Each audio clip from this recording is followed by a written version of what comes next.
After my video I made all about Bixby and its integration with Perplexity, I had someone ask me to make a video all about Bixby but on the Galaxy Watch. But I decided to take the question a little further, because now that Gemini is also on the Galaxy Watch, I wanted to know which one should actually be controlling your watch. So I put Bixby and Gemini through the exact same real-world test, from simple watch controls to much more complicated requests.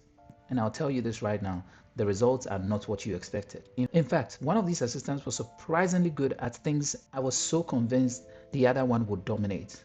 So before you decide which assistant deserves the button on the Galaxy Watch, please watch this. So welcome and welcome back to the Do It Right Tech channel, where I take you through everything tech and help you get the absolute best out of your Samsung devices. Now, going into this comparison, I thought I already knew what the answer was going to be at the end. Bixby is Samsung's own assistant. It's deeply integrated into the Galaxy Watch. Gemini, on the other hand, brings completely different level of AI intelligence. So you would think each one would have a pretty obvious advantage. Turns out, it's not that simple. There were tests Bixby won that Gemini couldn't completely match. But there were also things Gemini did on the Samsung Watch that genuinely surprised me. So we're going to set both of them up, give them the same commands, and let the results speak for themselves. Without wasting much time, please don't forget to hit the like, smash the subscribe button to come back for more, and hit the bell notification icon so you don't miss out on anything that I post. On that note, let's go.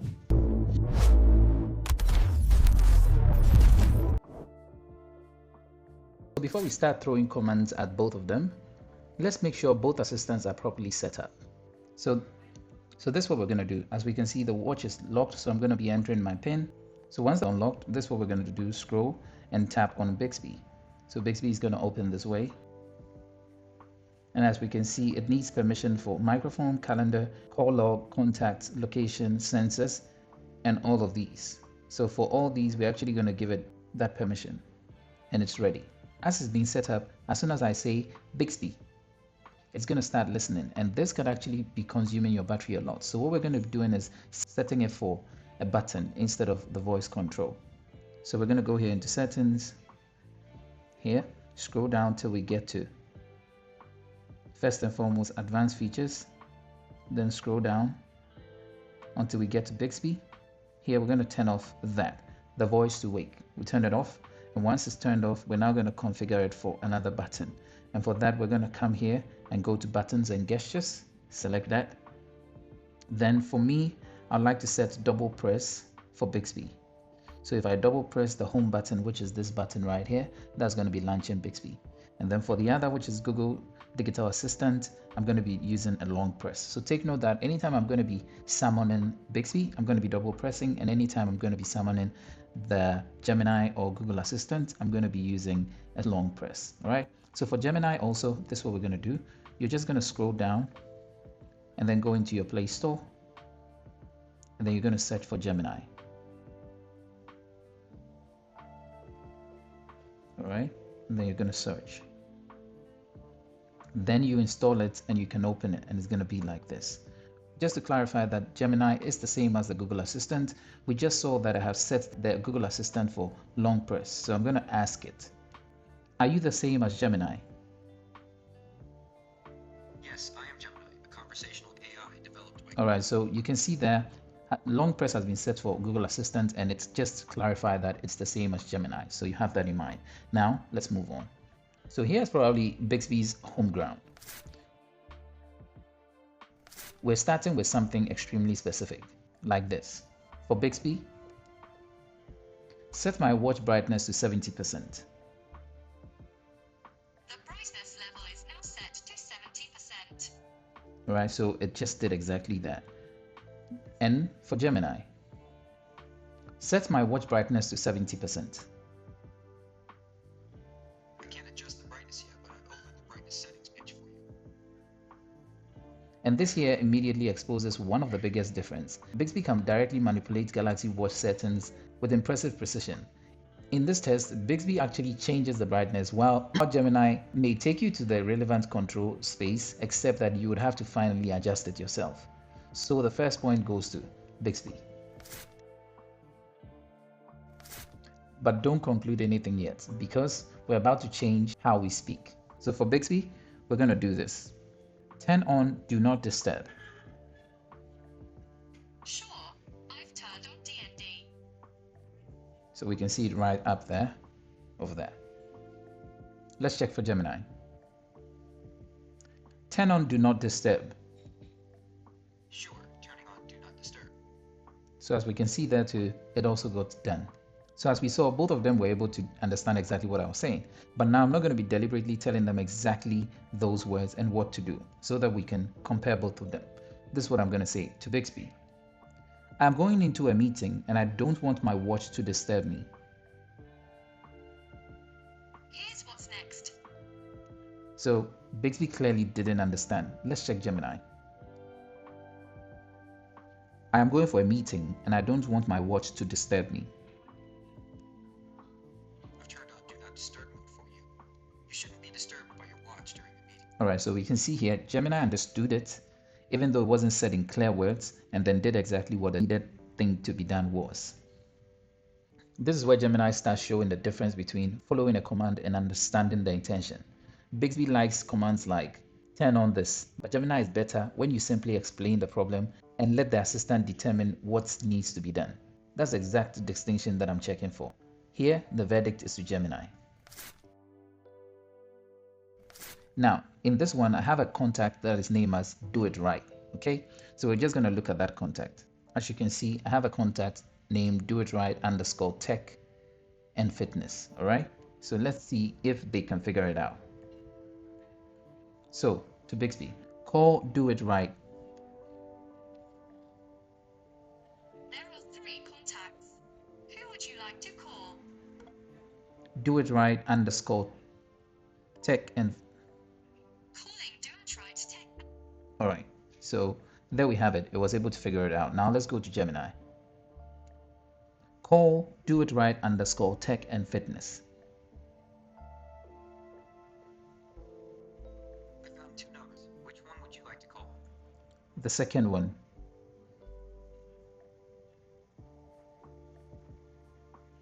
Okay. Calling Do It Right _ tech and fitness at +9715. All right, so it also saw that and it was able to decide to call. So both of them, as you saw, performed easy, just getting the contact and actually making the phone call. But that's too easy. Let's try this. Call DNA Board Game Cafe. There are 2 contacts. Who would you like to call? So as we can see, it went into the contact to look for that same name. Now let's look for Gemini. Because in this case, we didn't give a name. We gave an establishment. So call DNA Board Game Cafe. Calling DNA Board Games Cafe.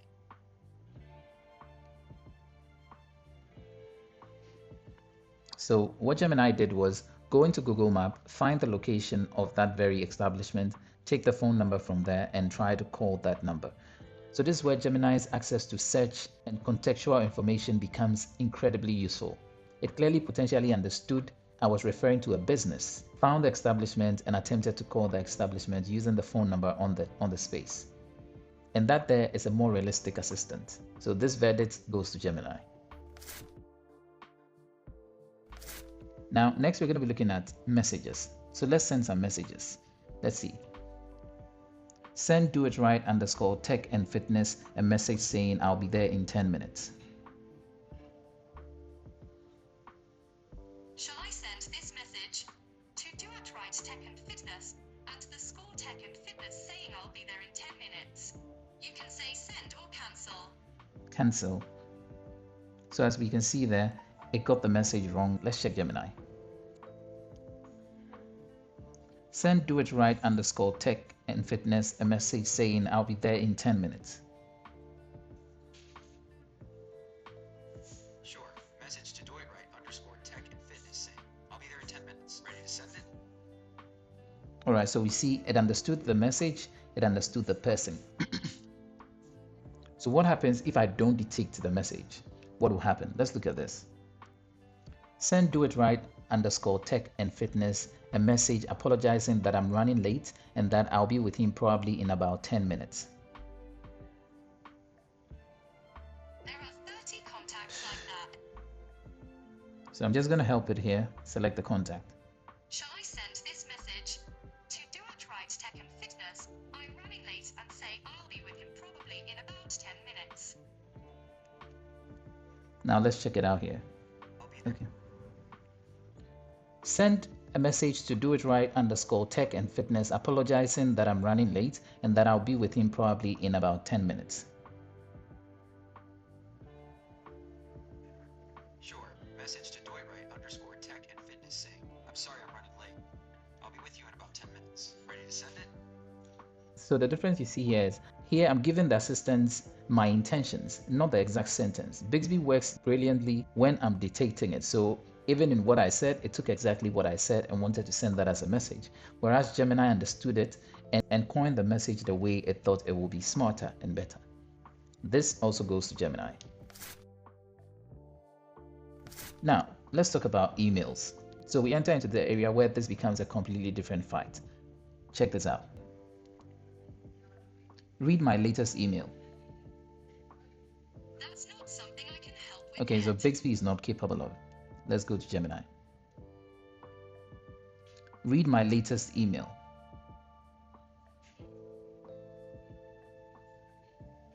Your most recent email received on Saturday, August 15th, 2026 at 8:25 p.m. is a notification from Facer announcing their watch face. So what was said exactly in that email? The email from Facer announces their watch face of the week as JN Frith by JN Watch Faces. It describes Summarize that latest email. the latest email from Facer highlights their watch face of the week. So we can see right there, with the necessary account access and permissions, Gemini's connection with your Google account or Google ecosystem gives you massive advantage here. In this example, I'm no longer just controlling the watch. I'm accessing information through my watch without necessarily picking up my phone. And this verdict is to Gemini. Now we go to calendar. Let's give Bixby an opportunity to fight back. What is on my calendar today? You have 2 events today.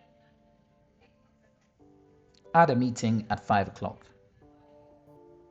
What should this event be called? Meeting with the boss. I saved it. That's a great job by Bixby. Let's check Gemini. What's on my calendar today?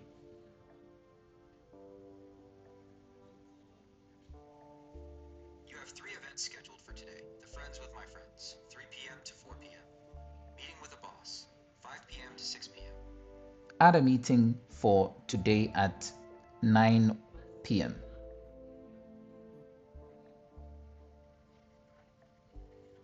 I've created an event titled New Event for today, August 16th, 2026, from 9 p.m. to 10 p.m. So we can see this case is a draw, so 1 point to Gemini and 1 point to Bixby. Same thing here when it comes to reminders. Let's watch this. Remind me to call Do It Right at 4 p.m. Your reminder's saved. Okay. Remind me to call Do It Right at 4 p.m. I've set a reminder for you to call Do It Right. So both of them are capable of doing that. That is easy. Now let's go hard. Remind me after work to buy grocery. It's saved. Okay, great.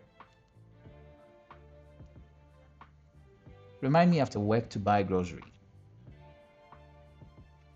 Okay. I've added buy groceries to your tasks. Okay, so that, both of them. Now we are adding context to it. As you can see, Gemini becomes more comfortable the more naturally you speak with it. But this verdict goes 1 to Gemini and 1 to Bixby. But for contextual request, I would have given a bonus to Gemini, but here I'm just going to keep it at a draw. Okay, look at this. My room number is 44. I think I missed something. My room number is 44. I think I missed something. So Bixby doesn't get it. My room number is 44. Got it. Room 44 is What is my room number? room 44. Next one, check this out. Remember that I parked on level 4, section B, besides the elevator at number 3? What should I remind you of? It thinks it's a reminder. Let's go to Gemini. Remember that I parked on level 4, section B, besides elevator number 3. Got it. I've noted that for you. Where did I park? Level 4, section B, near elevator number 3. Okay, you can see that. This is exactly the kind of interaction that starts making the AI assistant on your wrist genuinely useful. Temporary information, parking location, locker numbers, bus routes, bus numbers.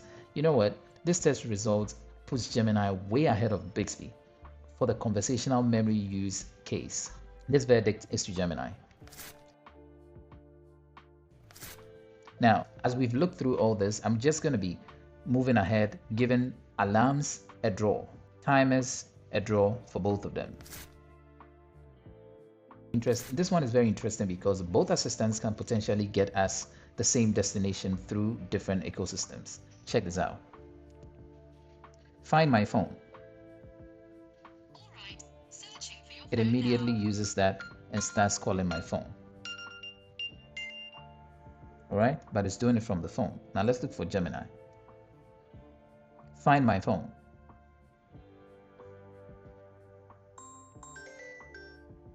So Gemini also does the same, but it uses the Google Find ecosystem. So rather than forcing a winner here, I'm going to give this one also a draw.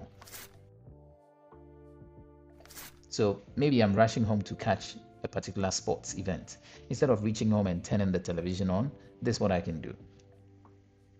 Turn on the living room television. I'm unable to turn on the Samsung 7000. Okay, so we see here, Bixby is actually using Samsung Smart Things to connect to my home device. Let's look here. Turn on the living room television. I'm sorry, I can't find any device. So as you see there, Gemini is actually using Google Home. So depending on the ecosystem you are in, you're able to benefit differently. So with this, it's actually Smart Things versus Google Home. Both of them can be controlled here. So I give it a draw. Let's look at navigation. Here we go. Navigate me to Yasmo. Okay, so it tells you there 29 minutes, and then you can choose which means you're using. All right, let's look at Gemini. Navigate me to Yas Mall.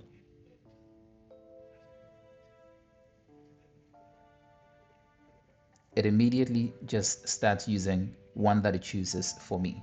And on the phone, it starts it also without unlocking it. So here we can see that for basic navigation, both of them actually do a great job. So for this, both of them for basic ones are a draw. Having gone through it extensively, I can tell you that the following are still the same. Music is a draw. Both of them can play music for you. Check it out. Play music. You'll need to authorize me to do this. So clearly it can communicate with it.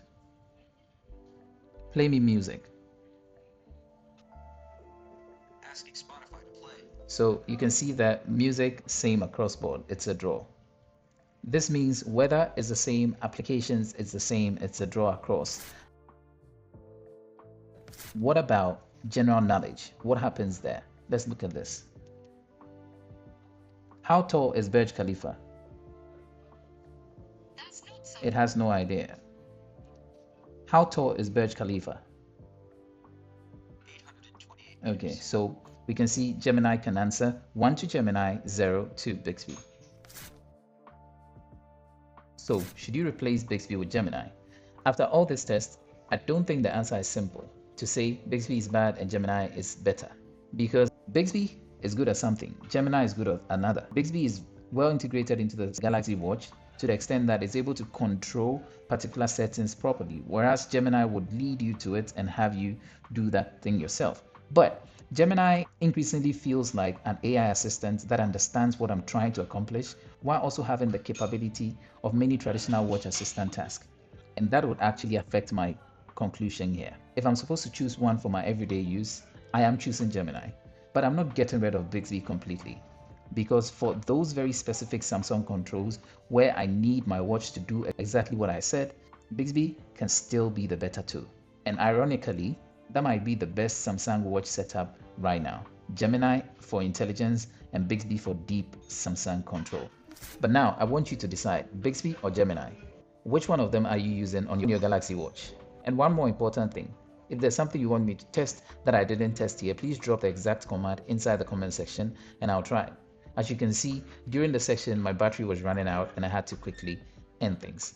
And if you've got a complete different Samsung problem that you want me to solve, please add it in the comment section and add the hashtag Let's Build It to your comments so that I make a dedicated video inside my Let's Build It series. But without wasting my time, don't forget to hit the like, smash the subscribe button to come back for more, and hit the bell notification icon so you don't miss out on any video that I post. On that note, I'll see you in the next video.